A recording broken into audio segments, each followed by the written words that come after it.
हो सकूं, आपके सामने कुछ बोल सकूं।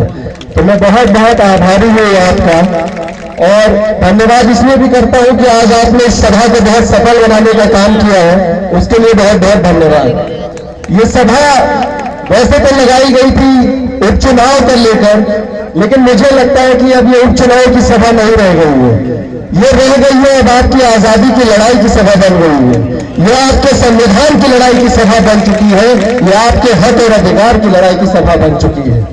जैसा कि मैंने पहले भी कहा था कि हमारे देश को आजादी भले ही 1947 में मिली थी, लेकिन हमारे देश के कुछ देशवासी थे, कुछ ऐसे वर्ग थे जिनको आजादी तब मिली थी जब स्वर्गीय नेताजी मुलायम सिंह जी ने और स्वर्गीय बाबूजी नितिन यादव जी ने उनकी आवाज उठाने का, उनकी लड़ाई लड़ने का, उनको इंसाफ दिलाने का और उनको गुलामी से उठा के इंसान का दर्जा दिलाने का जब काम किया था, तब हमारे इस वर्ग को आजादी मिली थी। और इस आजादी को हमें मिले अभी कुछ समय हुआ था, आप समझ लीजिए 20-25 साल ही रहा होगा कि तभी एक पार्टी आती है और ये पार्टी एक दावा करती है कि हम आप सभी को एक अच्छे दिन दिखाएंगे। ये पार्टी एक दावा करती है कि हम किसी प्रधान देश में किसान की आय दुगनी करने का काम करेंगे। ये पार्टी ये दावा करती है कि हम युवाओं को 2 करोड़ रोजगार देने का काम करेंगे। ये पार्टी ये दावा करती है कि धर्म और संस्कृति के नाम पर उसको रक्षा करने का काम करेंगे। लेकिन आज अगर 10 साल बाद इस सरकार को अगर देखा जाए तो ये सरकार जितने भी वादे किए थे उसमें कहीं ना कहीं सब में पिछड़ी हुई है। जहां पे आज आपको धर्म के नाम पे बांटा जाता है, जो कि सबसे बड़ा मुद्दा है इस टाइम पे, धर्म के नाम पे आपको बांटने का काम किया जाता है। आपसे ये कहा जाता है कि मुसलमान यहाँ का बुरा है, दुबई के मुसलमान को यही नेता गले लगाने का काम करता है, लेकिन अगर हिंदुस्तान का मुसलमान आता है तो उसको काटने का काम करता है। ये आपको सवाल पूछने की जरूरत है। इन लोगों ने आपसे कहा कि मैं धर्म के खिलाफ नहीं बोल रहा, लेकिन मुझे तकलीफ है इन धर्म के ठेकेदारों से, मुझे तकलीफ है जो ये लोग आस्था और अंधविश्वास करते हैं। आस्था से मुझे दिक्कत नहीं है, मुझे दिक्कत है अंधविश्वास से। आप रामायण का ही पाठ उठा के देख लीजिए, भगवान राम जी के भाई थे लक्ष्मण, उनको तीर लगा था, और जब उनको तीर लगा तो हनुमान जी को संजीवनी बूटी लाने की जिम्मेदारी दी। बकायदा दवाई लगाई गई जिसका नाम था संजीवनी बूटी, बकायदा वैद्य को बुलाया गया, डॉक्टर जिसको आप आज के जमाने में डॉक्टर कहते हैं, उन्होंने इलाज करने का काम किया।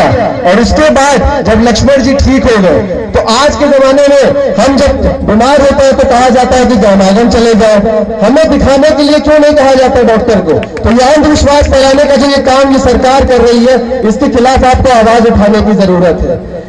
ये रंग के नाम पे आपको बांटने का काम करते हैं, लेकिन मैं आपको ये कहना चाहता हूं, ये कहते हैं कि भगवा रंग हिंदुओं का होता है और हरा रंग मुसलमानों का होता है, लेकिन मैं आपको ये कहना चाहता हूं कि अगर ऐसा होता तो ये भगवा सूरज से हिंदुओं को चमकता और ये हरे पेड़ से मुसलमानों को हवा देते, लेकिन ऐसा नहीं है। ये भगवा सूरज हम सबको बराबर चमकता है, ये हरे पेड़ हम सबको बराबर हवा देने का काम करते हैं। और यही नहीं, आप अपना तिरंगा ही उठा के देख लीजिए, ऊपर भगवा है, नीचे हरा है और बीच में सफेद है, जो एकता का प्रतीक है। और ये कहता है कि जब तक आप हिंदू मुसलमान एक रहोगे तभी आपका तिरंगा लहराता रहेगा। यह आपको रोजगार के नाम पर बरगलाने का काम करते हैं। इन्होंने कहा कि आपको 2 करोड़ नौकरी देंगे, लेकिन जब आप पढ़ने विद्यालय में जाते हैं तो आज ये प्राइमरी बंद करने का काम कर रहे हैं। आज ये लोगों को बिना पढ़े नंबर देने का काम कर रहे हैं, लेकिन ये कोई बहुत अच्छा काम नहीं है। आपको ये समझने की जरूरत है कि जब बिना मेहनत के आपको पास कर दिया जाता है तो कहीं ना कहीं आपके आत्मविश्वास और आपके आत्मबल को तोड़ा जा रहा है। और उसके बाद जब आप आगे जाके नौकरी मांगते हो, जब आप इंटरव्यू में बैठते हो तो आपसे ये कहा जाता है कि इस देश का युवा नौकरी के लायक ही नहीं है। जितने भी हमारे युवा साथी आप बैठे हैं, मैं आपसे कहना चाहूंगा, कभी भी आप अपना मोबाइल खोल के इनका इंटरव्यू देखो, ज्यादातर लोग यही कहते हैं कि भैया हमारे देश का युवा नौकरी के लायक ही नहीं है, तो हम नौकरी निकाल के क्या करें। और उसका कारण सिर्फ यही है कि जो आपको ये बरगलाने का काम करते हैं। इन्होंने कहा कि ये किसान की आय दुगनी करने का काम करेंगे।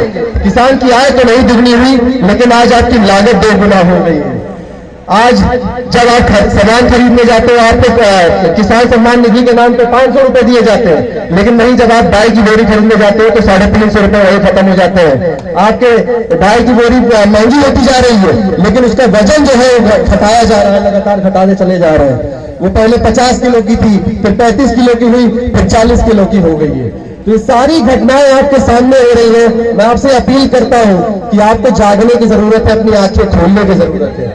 जब भी ये चुनाव आता है तो ये आपको आकर्षित करने के लिए बहुत सारे वादे करते हैं, लेकिन जब चुनाव बीत जाता है तो ये खुद कहते हैं कि ये सब तो चुनावी जुमले हैं। तो इन सबको आपको समझने की जरूरत है। मेरे पास वक्त बहुत कम है, हमारे वक्ता और भी बोलने वाले हैं, तो मैं बस अपनी जनता से, अपने कार्यकर्ताओं से, अपने देवता की जनता से बस इतनी अपील करना चाहता हूं कि जब एक बार आपने लाठी उठाई तो आपने स्वर्गीय बाबूजी मुकुसेन यादव जी को यहां से दिल्ली पहुंचाने का काम किया।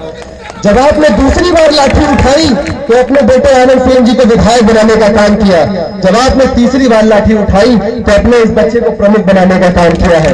मैं आपसे बस इतना अपील कहता हूं कि एक बार और लाठी उठा दीजिए और ये संकल्प ले लीजिए कि 27 में जो सरकार बदलनी है उसका शंख हम इसी चुनाव में बजा के रहेंगे और अजीत प्रसाद को चुनाव जिताने का काम करेंगे। बहुत बहुत धन्यवाद। और यहाँ पे आने के लिए, इस सभा को सफल बनाने के लिए मैं पुनः सभी का धन्यवाद करता हूँ। बहुत बहुत धन्यवाद।